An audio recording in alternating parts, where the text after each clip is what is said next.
ये एक मेरी जिज्ञासा भी थी कि घरों में नंबरों का बड़ा दबाव है।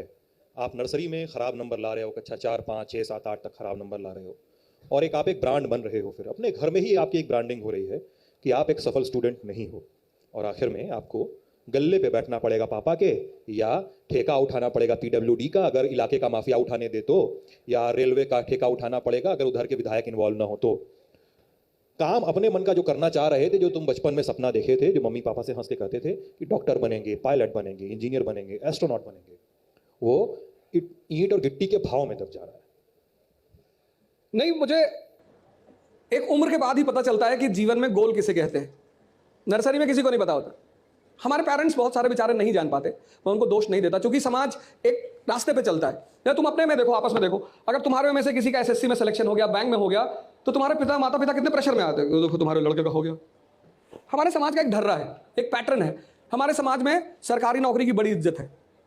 बचपन से हमें बताया जाता है कि भैया आप पढ़ रहे हो क्योंकि आपको नौकरी करना है।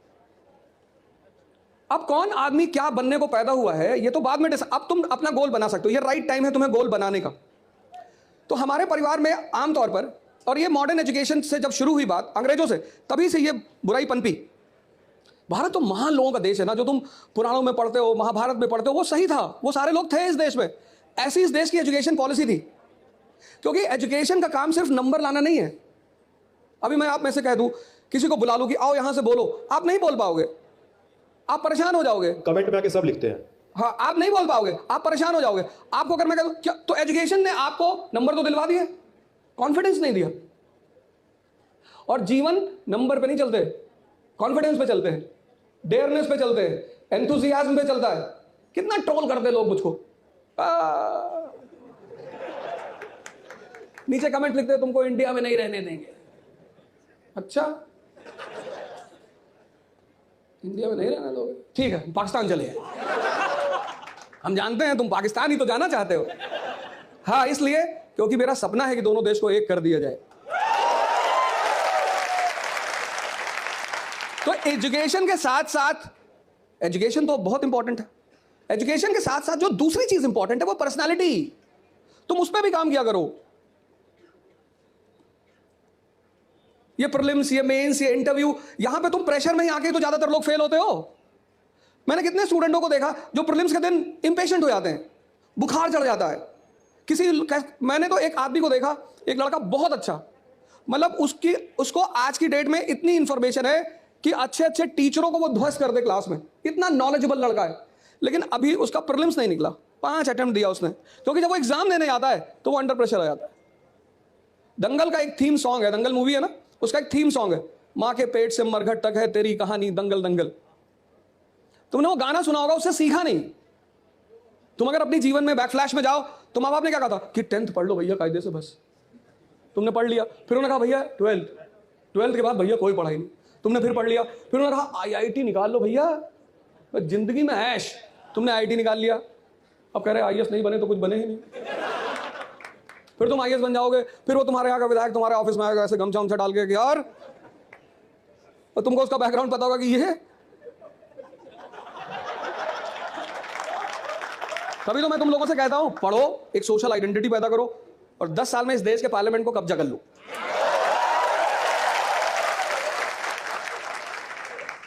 अवध जी, घर में तुड़ैया उड़ैया हुई आपकी?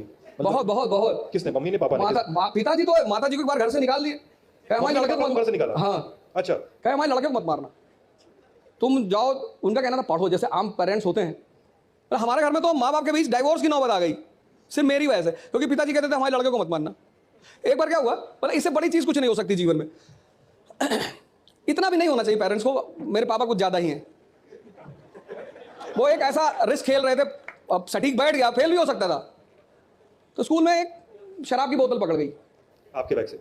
ना, स्कूल में, हाँ मेरे समय। हाँ, तो स्कूल में कुछ भी गलत हो तो प्रिंसिपल को एक ही नाम याद आता था, अवध ओझा।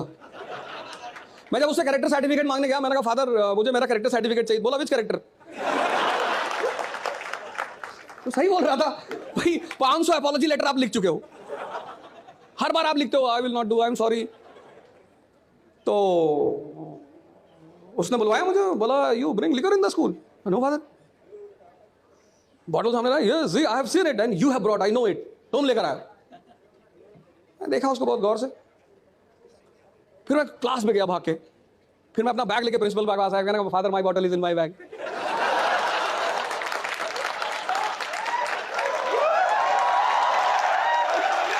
तो उसने मुझसे कहा कि you call your father tomorrow. मेरे पापा आए, अच्छा वो आपकी बोतल वो बोतल अलग अलग थी। हाँ, तो मेरे पापा आए तो बैठे थे प्रिंसिपल के सामने। हाँ बोले, हाँ हाँ बताइए मास्टर साहब। कहे आपका लड़का खत्म है?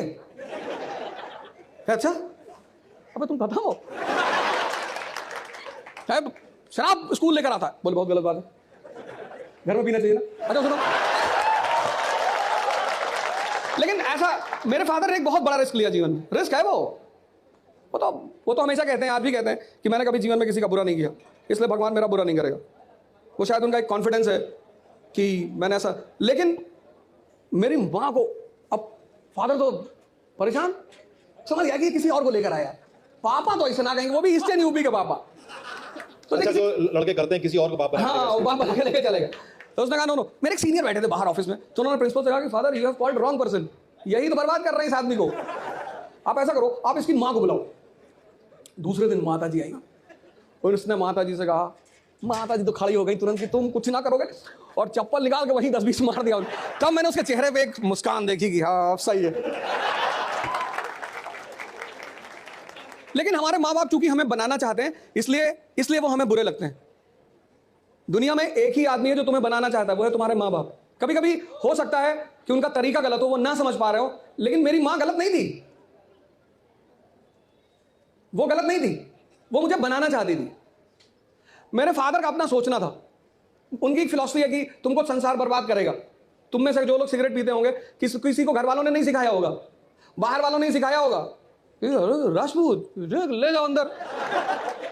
तुम अगर तंबाकू खाते होगे तो किसी बाहरी नहीं सिखाया होगा तुमको कि बीबीसी बुद्धिवर्धक चूरन।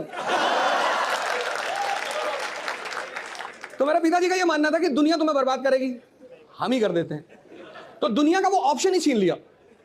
जो दुनिया का ऑप्शन है तुम्हें उलझाने का, तुम्हें बर्बाद करने का, तुम्हें भटकाने का, इसलिए अपने माँ बाप से जब भी कुछ करना, चाहे वो तुम्हें जितना मारे, उनको बताना जरूर, क्योंकि उनके पास एक धन है अनुभव का। वो तुमसे उसको बांटेंगे। माँ बाप की सुनना, देख रहा हो 35-36 टुकड़ा हो गया। माँ बाप की सुनना, माँ बाप से बात करना, उनके अनुभव का फायदा उठाना, क्योंकि तुम्हारे पास एक चीज की कमी है, अनुभव। आप आफ्ताब और श्रद्धा वाले केस की बात कर रहे हैं? नहीं, मैंने तो ऐसे ही ये बोल दिया, ऐसे ही बोला। कितना मजा आ रहा है ना, शराब और सिगरेट की बात हो रही है तुम लोग को, तो ना नुकसान करता है, मत सेवन करो। मैं मंच से इसलिए बोल दे रहा हूं कि ये जरूरी भी होता है बोलना।